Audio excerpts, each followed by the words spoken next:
De Montesquieu, lo primero que podríamos decir es que es el filósofo político francés más importante del siglo XVIII, solo detrás de Rousseau.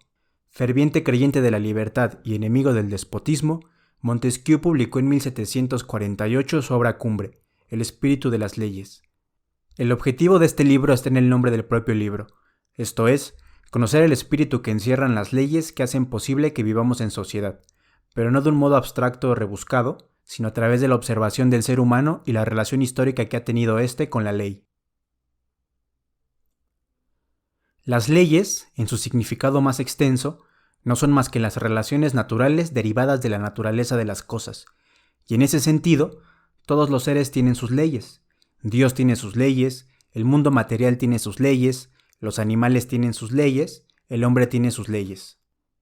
De esta manera es como inicia Montesquieu el espíritu de las leyes. Estas leyes que están presentes en la naturaleza de todas las cosas reciben el nombre de leyes naturales. Aunque el libro no se centra en las leyes naturales, sino en las leyes que el hombre hace, son el preámbulo para mostrarnos el peso y la importancia que tienen las leyes en nuestra vida y en todo lo que existe. Hablando específicamente de las leyes naturales que rigen la vida del hombre, Montesquieu solo enumera 4. La ley que inspira en el hombre la idea de un creador que nos impulse hacia él, la ley que lo impulsa a buscar sus alimentos, la ley de atracción recíproca entre sexos y la ley que imprime el deseo de vivir unidos y en sociedad. Esta última es la que más le interesa a Montesquieu, pues es a partir de esta ley natural que el hombre desarrollará otro tipo de reglas que le permitan regular los antagonismos que surgen al vivir en sociedad. Estas reglas reciben el nombre de leyes positivas. Tan pronto como los hombres empiezan a vivir en sociedad, pierden el sentimiento de su flaqueza. Entonces concluye en ellos la igualdad y empieza el estado de guerra. Y cuando una sociedad particular llega a comprender su fuerza, esto produce un estado de guerra de nación en nación. Los particulares, dentro de cada sociedad, también empiezan a sentir su fuerza y procuran aprovechar cada uno para sí las ventajas de la sociedad. Esto engendra el estado de guerra entre los particulares. Ambos estados de guerra han hecho que se establezcan las leyes entre los hombres. Si se dan cuenta, Montesquieu rompe con el pensamiento contractualista, pues no cree que los hombres pacten entre sí la conformación de una sociedad y así poder salir del estado de guerra anterior a esta. Al contrario, el estado de guerra surge como consecuencia de la vida en sociedad. Es así como nacen las leyes positivas, que son las leyes hechas por el hombre. Y así como Montesquieu distinguió 4 leyes naturales, asimismo distingue 3 tipos de leyes positivas.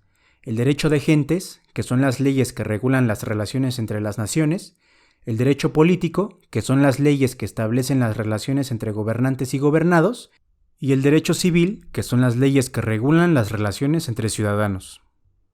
Aquí viene lo interesante, porque Montesquieu dice, aunque la ley, desde un punto de vista general, es la razón humana aplicada al gobierno de todas las naciones, las leyes políticas y civiles de cada nación deben ser casos particulares en que se aplica la misma razón humana, por lo cual deben ser ajustadas a las condiciones del pueblo para el cual se hacen. ¿Pero a qué se refiere Montesquieu cuando dice según las condiciones de cada pueblo? Él mismo lo aclara.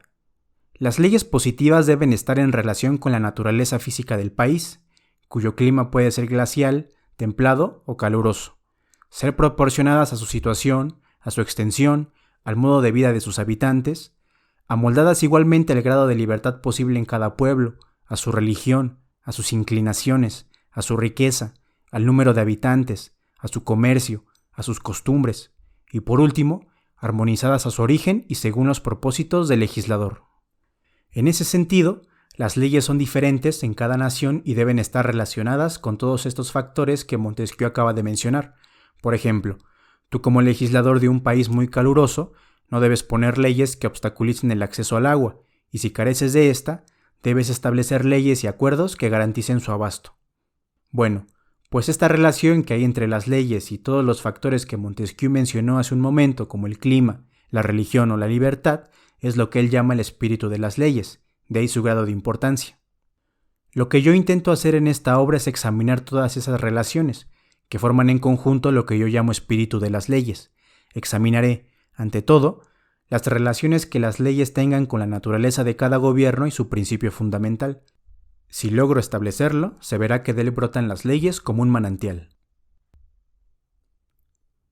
La relación que existe entre las leyes, la naturaleza y el principio de un gobierno es la más importante para Montesquieu.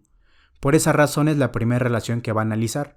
Él distingue tres naturalezas o formas de gobierno: el republicano, el monárquico y el despótico. El gobierno republicano es aquel en el que el pueblo, o una parte del pueblo, tiene el poder. El gobierno monárquico es aquel en el que gobierna uno solo, pero basándose en leyes fijas y preestablecidas, y el gobierno despótico, en el que también solo uno gobierna, pero sin leyes ni reglas, pues el soberano gobierna según su voluntad y sus caprichos. En el caso de la república, cuando el poder reside en el pueblo entero, es una democracia, y cuando el poder está en manos de una parte del pueblo, es una aristocracia. En la democracia el pueblo es el soberano. Esto significa que el pueblo es el que tiene el poder político. Pero al no tener la capacidad de gobernar, de legislar o de impartir justicia, le va a delegar su autoridad a un conjunto de personas para que gobiernen. Para que el poder del pueblo sea real y efectivo, es este quien elige a las personas que tomarán las decisiones por ellos.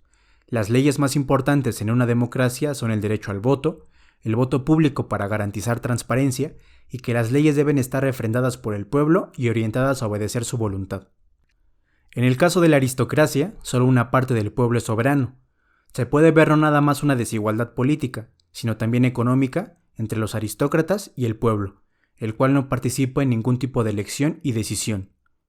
En la monarquía, Montesquieu pone énfasis a lo que él llama poderes intermediarios, compuestos por la nobleza, el clero y el parlamento. Se les llama intermediarios porque fungen como mediadores entre el poder del monarca y las leyes. Sin estos poderes intermediarios se corre el peligro de transformarse en un gobierno despótico. En el despotismo solo uno ejerce el poder, el déspota, un hombre por lo general perezoso, ignorante y libertino, descuidado en sus obligaciones y entregado a los placeres. Siempre se hace acompañar de un visir que se encargue de los asuntos del gobierno. Montesquieu nos dice que si la naturaleza de un gobierno es aquello que lo hace ser lo que es, su principio es la motivación que lo lleva a actuar. En ese sentido, cada forma de gobierno posee un principio. El de la república es la virtud. En la democracia la virtud debe entenderse como amor a la república, el cual implica hacer lo que es bueno para todos y no nada más para uno mismo. El amor a la república, en una democracia, es el amor a la democracia. El amor a la democracia es el amor a la igualdad. Teniendo todos el mismo bienestar y las mismas ventajas, deben gozar todos de los mismos placeres y abrigar las mismas esperanzas. En una democracia, el amor a la igualdad limita la ambición, y aunque no todos pueden servir a la patria de igual manera, todos deben servirla hasta donde puedan. En la aristocracia, la virtud debe entenderse como moderación, sobre todo en la nobleza aristocrática, que son quienes poseen la soberanía. La moderación implica no establecer una superioridad muy marcada entre estos y el pueblo. La modestia y la sencillez de modales aumentan el prestigio de los nobles, cuando estos no presumen y no alardean de ninguna distinción, cuando se confunden con el pueblo y visten como él, cuando toman parte en las mismas diversiones, el pueblo olvida su inferioridad. Cuando los nobles dejan de pagar impuestos, cuando cometen fraudes, cuando se quedan con los subsidios, cuando abusan del pueblo, se acrecienta la desigualdad y el estado aristocrático entra en desorden, por lo que es fundamental una administración saludable y honesta, en la que el pueblo también goce de ella. De la monarquía, su principio es el honor. Cuando un ciudadano, aún motivado por su egoísmo y su ambición, actúa en nombre de su honor, termina actuando por el bien común y en consecuencia por el Estado, porque solo si se actúa por el bien común se reciben honores por parte de todos. El honor mueve todas las partes del cuerpo político y las atrae. Cada uno contribuye al interés común cuando cree servir al interés particular. Filosóficamente es un falso honor, pero es útil al público. Las leyes que están inspiradas en este principio deben garantizar el sostenimiento de la nobleza y sus privilegios. También es necesario que las leyes protejan el comercio para que los súbditos puedan satisfacer las necesidades del príncipe y de su corte. No menos importante es que los impuestos sean establecidos por la ley. Por último, el miedo es el principio del despotismo. Para que pueda mantenerse el despotismo, el miedo tiene que ser mucho más grande que la virtud, el honor y la educación de los súbditos, por lo que el excesivo uso de la fuerza es muy importante. En estos estados nada se compone, se retoca o se mejora. No hay reparaciones, mucho menos edificaciones. Se construyen las casas para toda la vida, no se plantan árboles, de la tierra se saca todo sin devolverle nada, todo está baldío, todo está desierto.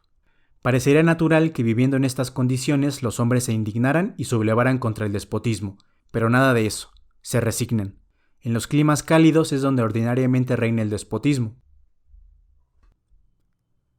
¿Qué conclusiones podemos sacar de la naturaleza y el principio de los gobiernos? Primero, que las leyes que emanan de cada forma de gobierno tienen que estar íntimamente ligadas a su principio. En la democracia, las leyes deben estar íntimamente ligadas con la igualdad. En la aristocracia, con la moderación. En la monarquía, con el honor. De no ser así, los gobiernos tienden a corromperse y llegar a su inevitable final. El despotismo está corrompido por naturaleza, puesto que no hay más ley que los caprichos del gobernante, y solo durará en tanto una causa externa o accidental le impida seguir su proceso natural. Montesquieu nos dice que la corrupción de un gobierno comienza casi siempre por la corrupción de su principio. Por ejemplo, una democracia se corrompe cuando desaparece el espíritu de la igualdad, y será democracia solo de nombre, porque en realidad será una oligarquía. Una aristocracia se corrompe cuando desaparece el espíritu de la moderación. Aquí los nobles solo buscan obtener una riqueza desmedida. Una monarquía se corrompe cuando desaparece el espíritu del honor, y tanto el monarca como los altos cargos ejercen un poder arbitrario sobre la población, derivando en un despotismo. La última conclusión es que, si se dan cuenta, Montesquieu no considera que las tres formas de gobierno valgan lo mismo. Su rechazo al despotismo es enérgico, puesto que considera que la población vive en esclavitud, y de la aristocracia dice que en tanto más se parezca a una democracia será mejor. De lo contrario se acrecentará la injusticia y las tensiones entre la nobleza y el pueblo, lo cual es muy latente. Por el contrario, ve con buenos ojos a la democracia y a la monarquía en tanto que el espíritu de sus leyes hace posible la libertad política de sus ciudadanos. La libertad es un tema central para Montesquieu. El espíritu de las leyes no solo es un libro que describe ciertas condiciones humanas y su relación con las leyes, también es un libro inspirado por el valor de la libertad y su búsqueda constante. A partir de esto, nuestro filósofo va a establecer cuáles son las condiciones para alcanzarla. Montesquieu parte diciendo que la libertad política no consiste en hacer lo que uno quiere. La libertad política consiste en el derecho de hacer todo lo que permiten las leyes. En ese sentido, no es que las leyes limiten la libertad de los ciudadanos, sino al contrario, la permiten, porque la ley nos protege de los abusos de autoridad y del poder arbitrario de unos sobre otros. Ahora, para poder dictaminar si hay libertad política en una nación, debemos tomar en cuenta dos cosas. La primera es su constitución y la segunda es la seguridad que tengan los ciudadanos. Sobre la constitución, Montesquieu dice que solo hay en el mundo una nación cuyo código constitucional tiene por objeto la libertad política. La nación a la que se refiere es Inglaterra, cuyas leyes establecen una clara separación de poderes. Estos poderes son el legislativo, el ejecutivo y el judicial. En virtud del primero, el jefe del Estado hace leyes transitorias o definitivas, o deroga las existentes. Por el segundo, hace la paz o la guerra, recibe embajadas, establece la seguridad pública y precave las invasiones. Por el tercero, castiga los delitos y juzga las diferencias entre particulares. Aunque en todos los estados existen estas tres clases de poderes, solo en Inglaterra hay una marcada y sana separación entre ellos. La división de poderes garantiza la libertad política de sus ciudadanos, puesto que cada poder tiene la facultad y el deber de frenar cualquier tipo de abuso que pudiera llegar a haber, ya sea en el ejecutivo, en el legislativo o en el judicial. Cuando en una misma persona o en el mismo cuerpo de gobernantes se une el poder legislativo con el poder ejecutivo, deja de haber libertad, porque aparece la legítima sospecha de que el monarca o el parlamento promulguen leyes tiránicas, para luego exigir su cumplimiento de un modo tiránico. Tampoco tendremos libertad si el poder de juzgar no está separado del poder legislativo y del ejecutivo, porque si estuviera unido al poder legislativo, existiría una potestad arbitraria sobre la libertad de los ciudadanos, y si estuviese unido al poder ejecutivo, el juez tendría la fuerza de un opresor. Pero como dijimos hace un momento, además de la Constitución, se necesita que la población se sienta segura para poder decir que una nación goza de libertad política. Para esto, las leyes penales son fundamentales, pues es necesario que se castiguen los delitos cometidos. Montesquieu distingue 4 tipos de delitos: contra la religión, contra las costumbres, contra la tranquilidad y contra la seguridad.